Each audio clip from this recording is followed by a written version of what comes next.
واہن تھے، شیطان تھے، ان کے نام ذکر کیا۔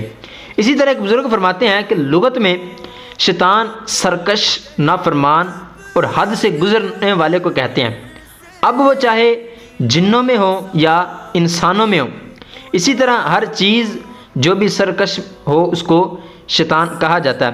عربی میں محاورہ ہے کہ بئر الشیطان یعنی گہرا کنواں۔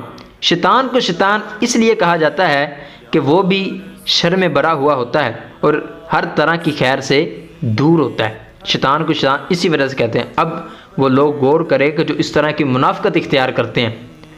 اب معاملہ یہ ہے کہ آج کل جو منافقت زیادہ تر کی جاتی ہے وہ علماء کے ساتھ کی جاتی ہے، وہ عالم دین کے ساتھ کی جاتی ہے۔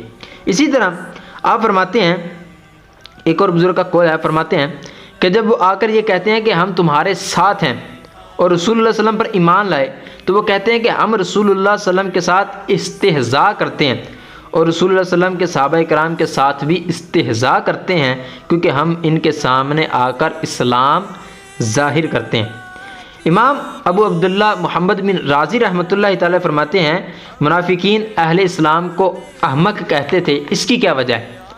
یعنی کہ پچھلے آیت میں بیان ہوا نا کہ ہم کیا بے وقوفوں کی طرح ایمان لائیں، تو یہ احمق کیوں کہتے تھے؟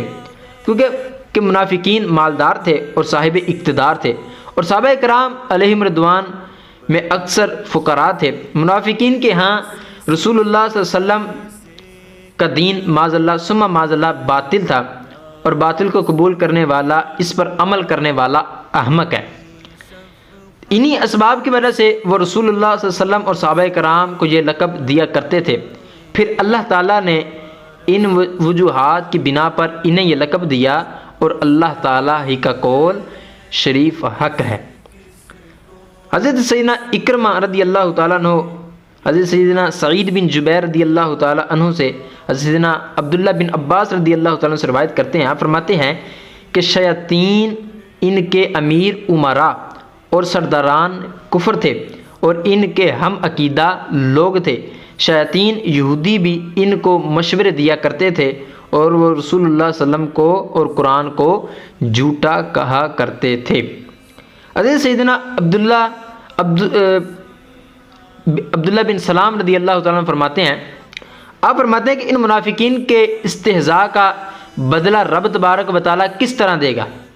آپ فرماتے ہیں کہ بدلہ اس طرح ہوگا کہ ان کے لیے جنت کا دروازہ کھول دیا جائے گا، یہ دوڑتے ہوئے جنت کے پاس جائیں گے، تو جب یہ قریب جائیں گے تو اللہ تبارک و تعالیٰ ان پہ جنت کا دروازہ